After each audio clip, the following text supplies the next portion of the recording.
least favorite platform.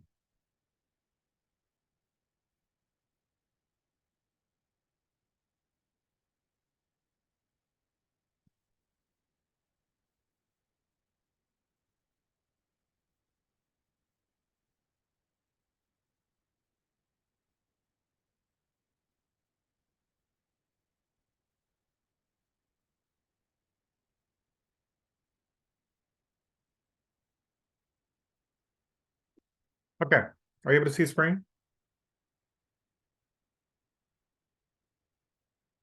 Yes. And Yes. okay, and you see housing barrier assessment pilot training? Yes. Excellent. Okay, thank you so much. Okay, so we're going to be again very brief. This is just a brief overview of what we are doing as far as the revision and the relaunch of the housing barrier assessment.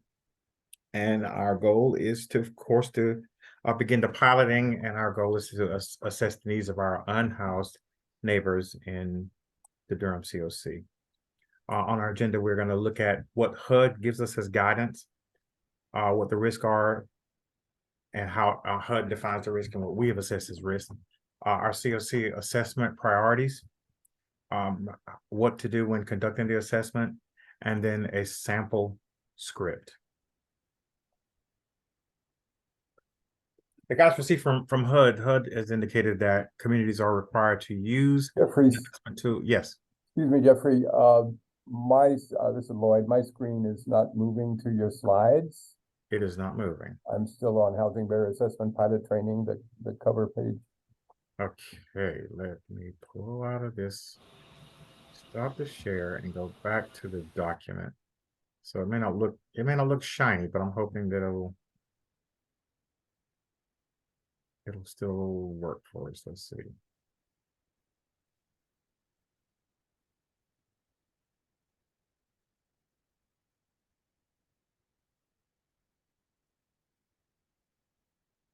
You're still showing the first page, Yes. and it has not moved to the second page. No. Oh, now it's moving. Okay. Now we see the agenda. I think you're on the third slide. It's moving into that guidance. There you go. You can Now see it's the moving. third slide. Thank you so much. Yeah. Thank you. Okay, so again, according to HUD, communities are required to use an assessment tool and prioritize people according to vulnerability or risk. And HUD describes the types of risk communities can consider in assessment, but we must decide the outcomes that we consider most important. In the revision to the assessment, we were looking at several things. One, creating a pathway into rapid rehousing. So that was something that we considered. So when we look at what constitutes a risk, we want to consider what counts as a risk. We should be explicit about the values driving the conversation. And these were things that we considered and that any COC would consider. Assessment of risk includes vulnerability, the risk of death on the streets, use of emergency services, coming to physical harm, the mental health risk, incarceration, and risk of continued homelessness, and many more things.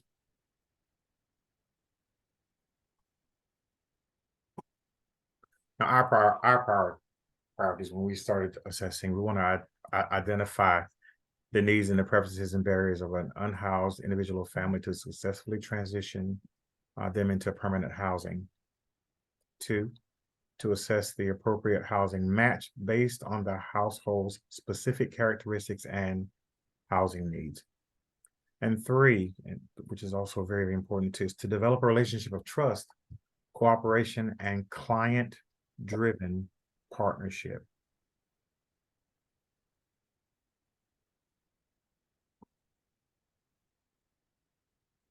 Now, I want to just give just those brief overviews, and again, those slides will be available. But I really, for the meat of this, want to discuss how we are to conduct the assessment, and then give you an opportunity to view the assessment. I just want to read verbatim because I want to stress these things to you. It is important to conduct this assessment in a trauma-informed manner, which means being sensitive to the potential impact of past trauma on the individual or family. The assessment should be conducted free of distractions, including cell phones, coworkers, or other interruptions. The speech should be conversational and free of unintended emotion. The tone should be steady and measured, not rushed, nor patronizing, nor condescending.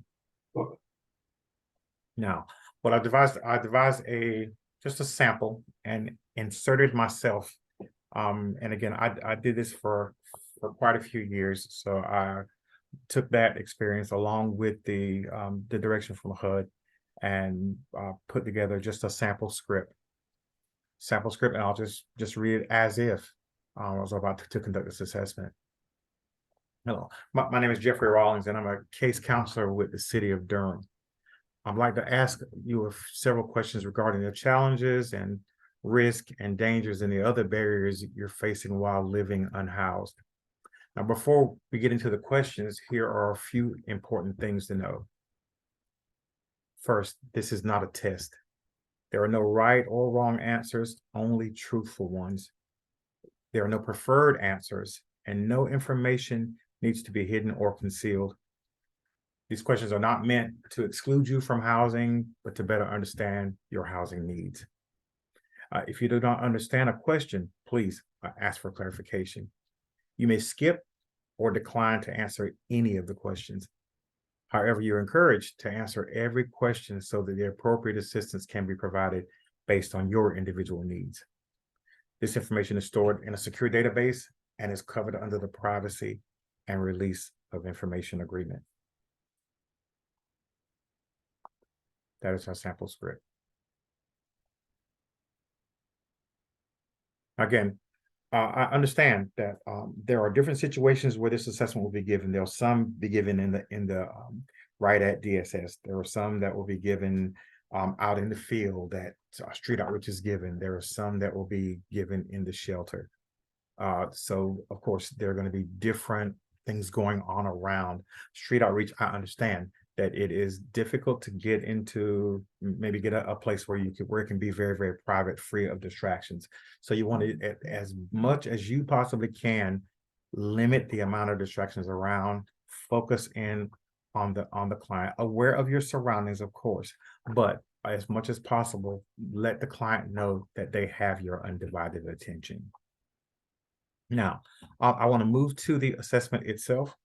And once we run through the questions on the assessment, I'll open it up for any questions that we have. First, before I move to that, are there any questions about what we've discussed so far?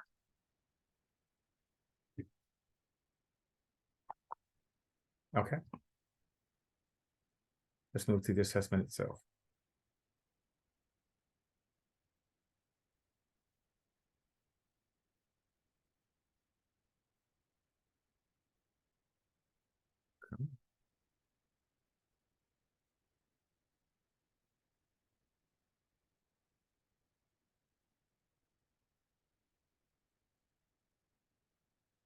Can you see the assessment?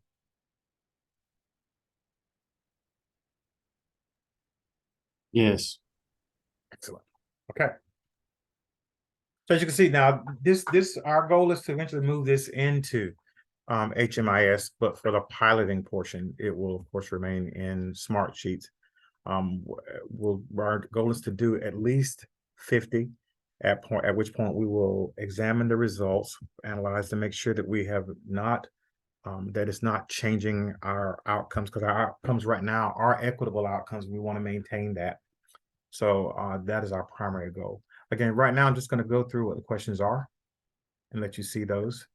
Excuse me, Jeffrey, Yes. could you define, just so that we're all on the same page, could you define what we mean by equitable outcomes? Yes. The populace coming into the homeless system is about 74% people of color. Our results are the same. People who are coming into shelter, people who are getting housing assistance, we are at equity, meaning that 74% is what our populace is coming into the coordinated entry system, and our outcomes reflect those numbers almost exactly. To within 1 or 2 percentage points, we're almost at exact equity. So in modifying this, we're trying to maintain that equitable outcome. Thank you. No problem. Okay, so of course, first we're going to get the head of households information. That is a box where you can simply enter their HMIS number. We're going to do one. We'll also be able to enter. The next question is we're looking to make sure we maintain those outcomes, so you can enter what ethnicity someone is who's coming in as well.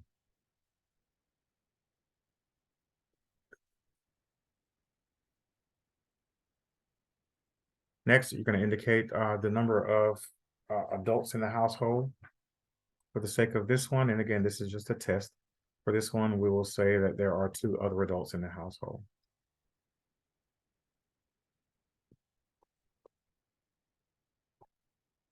I'm Jeffrey Rawlings, and in the Dropbox again, right now we have set this up so that if there's any agency that is missing, please let us know. But right now we have put the list in with all the agencies that we are aware.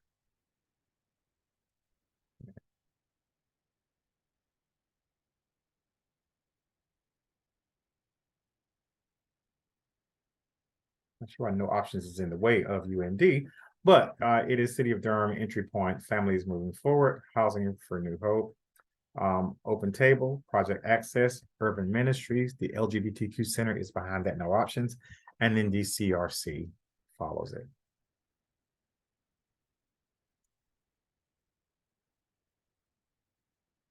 It's there. Okay. Next question, of course, justice involved questions. Has any adult in the household been convicted of a felony? Say yes. The next question. And again, you see that these are some similar questions, but just a modification of some of the questions. Let me back up to the other one. Has any adult in the household been convicted of a felony or been incarcerated in federal or state prison? The reason that this question was expanded is that there are misdemeanors that will also cause you to be arrested or to be incarcerated. So we expanded it beyond the felony because, of course, that there was an incarceration that occurred. Next question, does any adult in the household have any pending charges, including felonies, misdemeanors, or traffic charges that may result in having to pay a fine or that may affect your ability to obtain housing? And again, this is because a landlord running and your information for housing will see that you have pending charges. So any pending charges can affect your ability. Has any adult in the household been convicted of misdemeanor charges that resulted in incarceration or house arrest? And the instruction, of course, for us that we would see is include charges such as Class A1 misdemeanors, such as child abuse, sexual battery, and stalking, or Class 1 misdemeanors, domestic criminal trespass, petty larceny, and cyberbullying. One modification that is a little different from this one and the last one is that we are not asking that you go into the Department of Corrections and check it. If there's some reason in your case management later that you suspect there is an issue, then that would be a conversation to have with the client. But right now we are going with what is reported. Yes, Lloyd. Lloyd. Question, in conducting the assessment, and then there's multiple people in the household, suppose the adult that you're working with doesn't know if other adults have been convicted of a felony or have any pending charges, etc. I mean, they more than likely, for example, anyone in the household, a registered sex offender, I would think that if I'm in a relationship with somebody and I'm asked that, I'm inclined to let that question be answered by them and not me. Well, we do ask for again for everyone in the household to, well, all of the adults, we get their HMIS numbers Okay. as well for us to go back and go ahead. is the intent, and forgive me if I'm asking too many questions, you can No, tell me not at all. to, Not at all. save my questions till the end. Is part of the thinking then that if there are multiple adults in the household, we conduct an assessment with each of them individually or do it together? Yes, no, each adult should be assessed with the VIASPDAT. Okay, so separate. Because you can look at as far as placement, just as similar with the VIASPDAT, is that whenever you are you can assess the head of household, but if you also assess someone in the household who has a higher score and they're Gotcha. in the same household, you have the ability to affect who's considered head of household. Okay, very good, thank you. Let's maximize chances. Yes, sir. No problem. I have a question. So Yeah. what is the reasoning behind not wanting to actually check their criminal records? Permission. Okay. The information that they're giving, we want to go at their word because they've not authorized us to look at anything else. It's a slippery slope to start that. So then you can one of the ask- things that we do is we ask people to sign a background check. So we do like a full background check because most of our clients are pretty poor historians and don't remember what's on their record and what's not and who they owe money to and what their credit score is. Absolutely, and Since- that would be separate, from the assessment itself. It doesn't preclude you from doing it somewhere else. It just we just ask that you don't do it here. Now, if you have a discussion with them and there's some information that comes forward in the discussion with them, then you can either modify this with their permission or you can assess again. And we'll kind of go over that a little bit at the end as well. Okay. Okay. Thank you. Very good question. Thank you. Okay. Next question, of course, is anyone in the household a registered sex offender? That was the same question that we had previously in the last one, in the last assessment, the last iteration of the assessment. Now, a new section is, again, because we took away some of the other questions, we're trying to maintain our equitable outcomes. So we added in some health questions as well. After our work sessions with some of the providers, there were some modifications made to the questions, and we took your recommendations and we adopted those and added them into the assessment. So starting with the first question, does anyone in your household have any physical or mental health conditions that are being treated or have been treated by a professional? This applies to head of household and other adults in the household. And of course, the standard answers, yes, no, client doesn't know, or did not ask. Next one, has anyone in your household ever lost access to housing due to physical health? I'm sorry, I didn't answer the other questions. I want to answer them as we're going.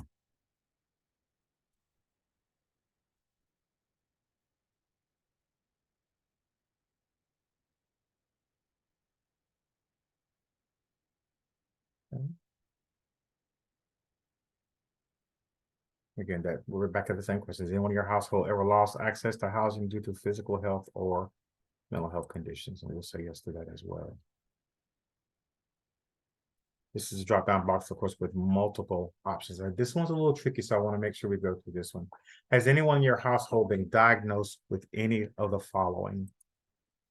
COPD, diabetes, heart disease, and the C help text is referencing back to where it says note.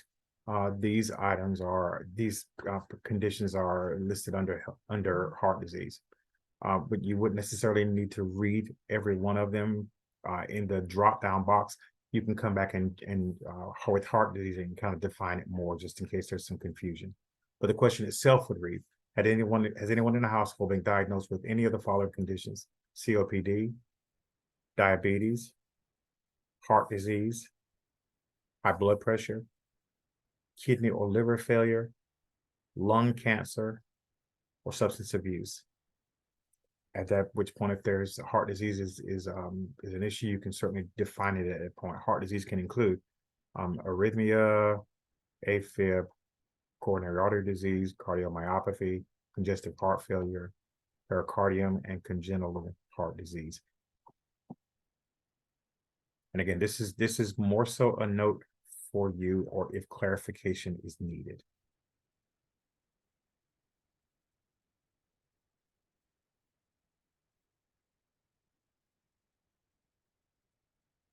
And an affirmative answer will of course give you the other question. Has anyone in your household ever lost access to housing due to the condition or conditions? Yes. How long have you been homeless? And note, this question refers to the total amount of time participant has been homeless in the last 10 years.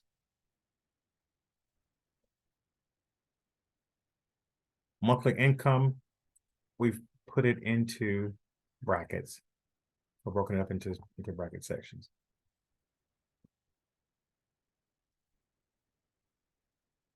Okay. Has your ability to obtain housing been adversely affected by your credit score?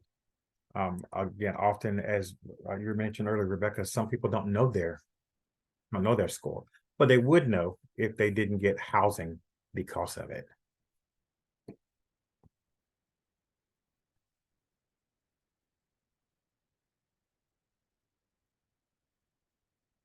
Has any adult member lost their housing in the last 10 years due to an eviction filing?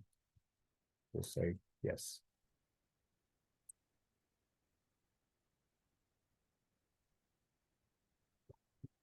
Has anyone in your household been previously housed through rapid rehousing or permanent supportive housing via Entry Point Durham or Durham's providers? Now, this will be something that you will look at. You can utilize HMIS to determine if the assistance has been received via our sources, ESG, ESGCV, COC, or GHF. We do exclude SSVF and HUD-VASH. So we're only asking about our funded projects, and if so, how many times? Second question is, has anyone in your household been housed via HCV, EHV, HOPWA, and or HUD-VASH vouchers?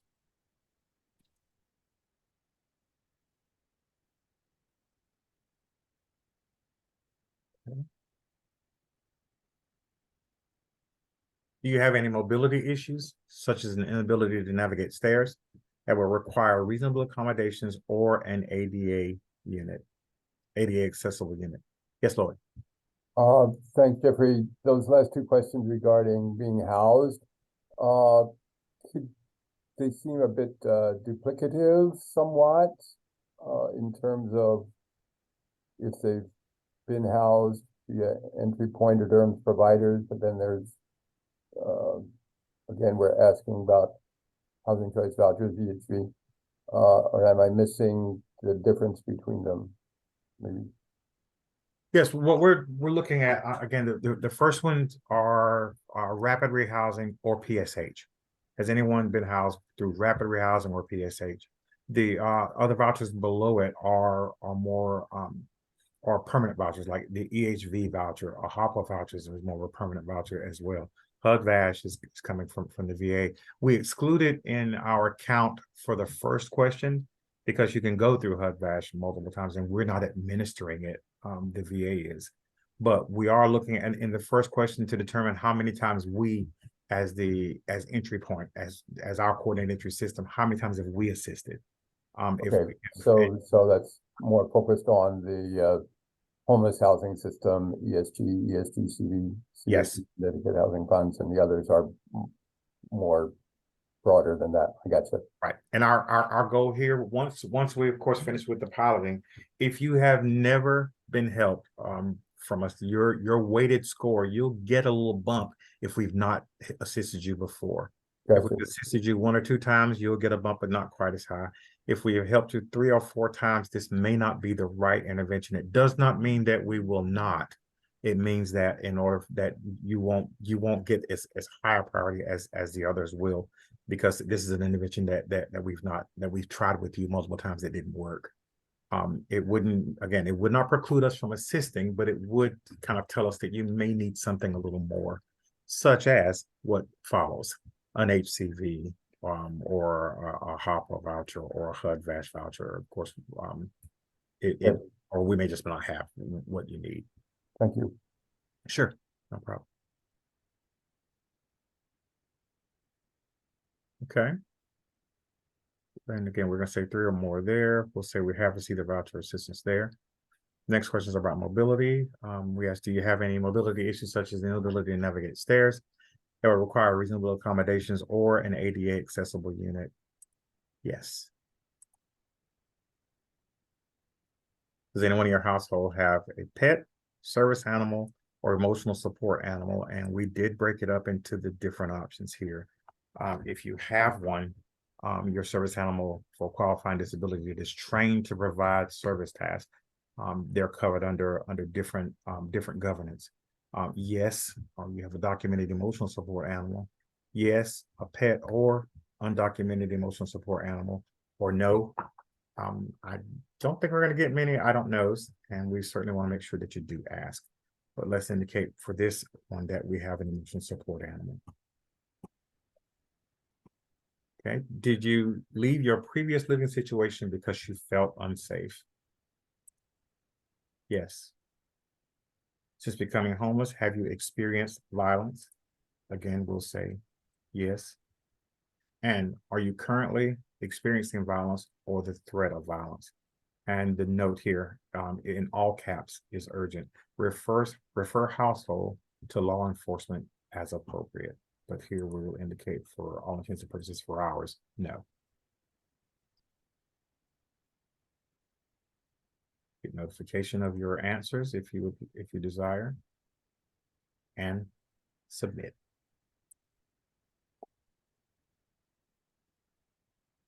Any questions?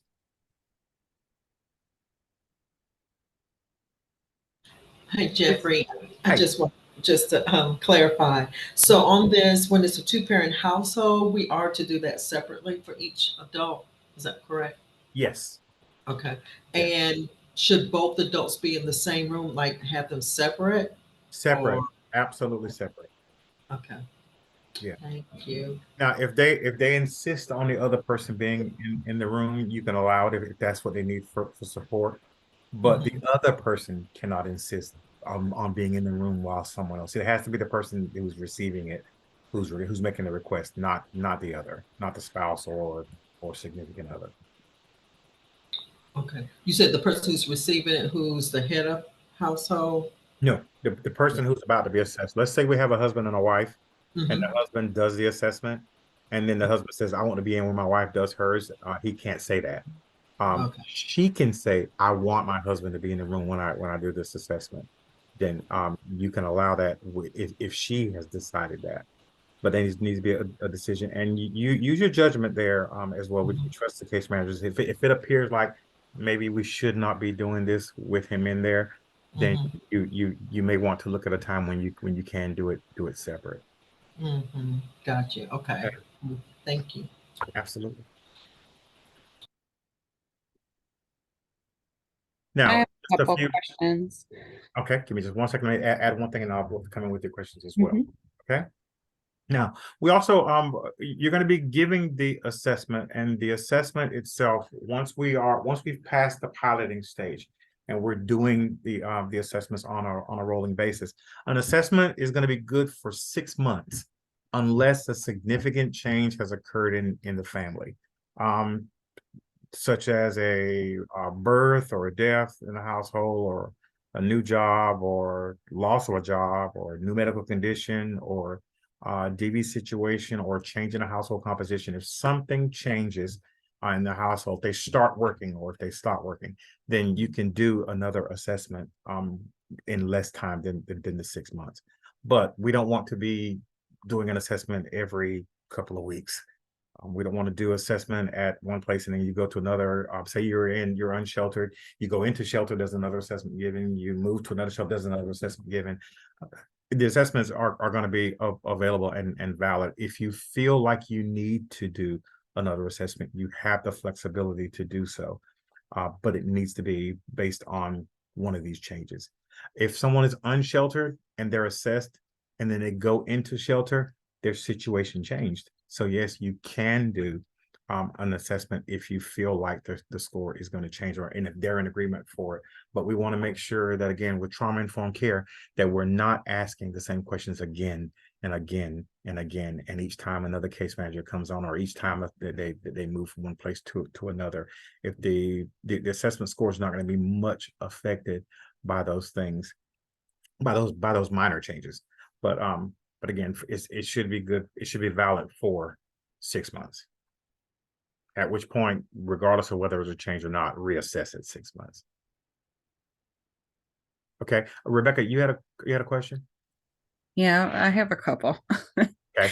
Okay. As far as the violence question goes, that's not just domestic violence, that's violence in general or a threat of that. That's correct. Violence in general. 'Cause Okay. we're So looking their at- perception of violence being a threat towards them. Yes. Okay.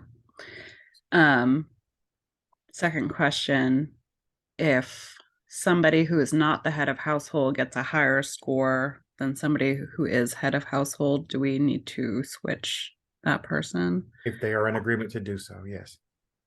Okay, but You have that flexibility to do so. okay, does it make a difference as far as applying for housing programs? Like, is it only going based on the head of household score, or is it anybody in the household? It would be based, what's going to show up in HMIS is going to be the head of household score. Once we get Okay. in there, that's what's going to show.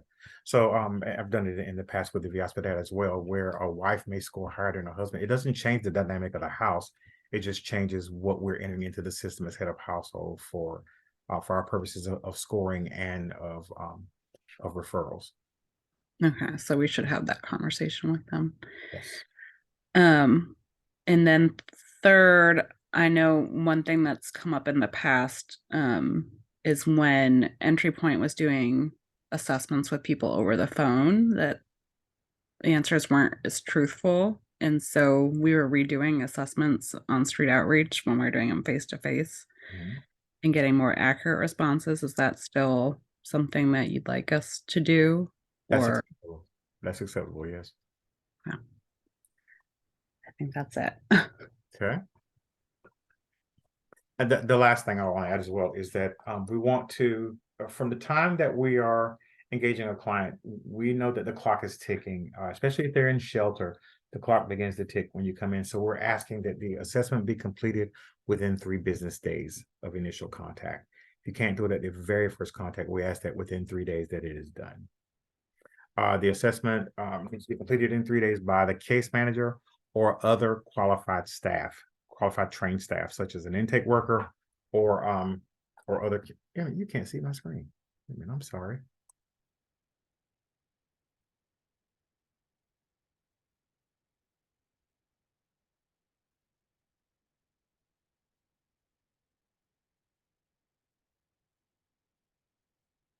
And that's where I am. Should be completed within 3 days, within 3 business days by a case manager or other qualified trained staff, such as an intake worker or other case management staff. Yeah. And that's it. Is that within 3 days of enrollment? 3 days of initial contact? When you do the intake, the clock starts ticking at the intake. Okay, thank you. Sure. Any additional questions? Okay, we're going to make the recording available as well. Also, I will get this out to, I need to make sure that have emails for, well, I'm sure I have emails, but I'll make sure that the supervisor staff will get the link. Supervisors who are on the phone now or staff who's on the phone, if you could send me an email with the list of people that you want to have access to the document. It'll be made available today. So if you could send me a list of people that you want to have access to it, I will share it today, and we'll begin to do it tomorrow. Okay, so you want an email of all the people that need access to the housing barrier assessment? Yes, who'll be able to give the housing barrier assessment. Now, remember, they'll need to view the video. The video should be completed today as well. So once you send that out, then those who are on the phone now can start tomorrow. And those who are able to view the video either today or tomorrow, well, probably tomorrow when they get it. Now, is the link going to be on Smartsheet where it's on the what's it called? Dashboard. Yes. It will be linked, but only people who have been approved should be using it. Should be using it. Okay.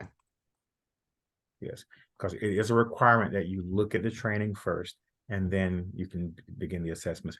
We aren't going to require a quiz or anything to verify. What we want to make sure though is we wanted to keep it brief so that someone could look at it and then theoretically begin doing it right after. We want to keep it fresh like that so that you can go ahead and start. So Okay. Okay. Got it.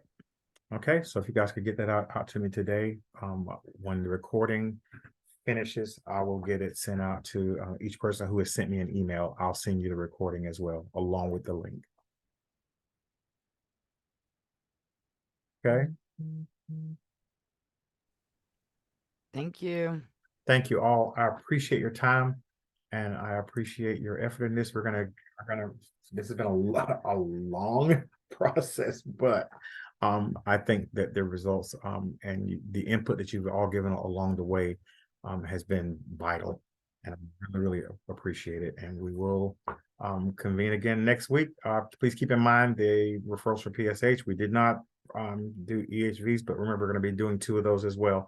So be in contact with me during the course of the remainder of this week and the beginning of next week prior to our next meeting, because we want to prioritize 2 EHVs. And then we'll look at the situation with the 2 that we discussed, but we also have 2 PSHs as well. Everyone, enjoy your afternoon. And if I don't speak with you again, enjoy your weekend as well. And thank you. Thank you. Thank you. Thank you. Bye-bye. Thank you. Jeffrey, can I speak with you after this meeting? Hmm? Do you mind if I wanted to speak with you regarding just one of my clients. Sure. Okay. Let's see. It's okay to